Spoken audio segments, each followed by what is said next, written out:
ایک وقت تھا جب گاؤں کے سب لوگ بس میں بیٹھ کر شہر کے بازار جایا کرتے تھے۔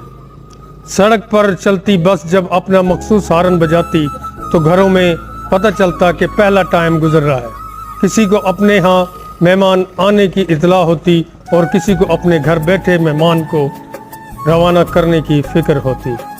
یہ وہ وقت تھا جب گاؤں کی سڑکیں محبت اور مروت سے بھری ہوتی تھی۔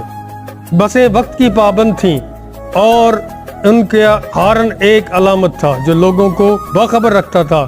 یہ ہارن ایک پیغام تھا جو سب کے دلوں میں ایک سی یادیں چھوڑ جاتا تھا۔ لیکن پھر وقت بدل گیا، روڈ بدل گئے، لوگ بدل گئے، محبتیں بدل گئیں، بسیں بدل گئیں، سائیکلیں ٹھکانے لگ گئیں، درخت کٹ گئے، چڑیاں اڑ گئی، چہچہاٹ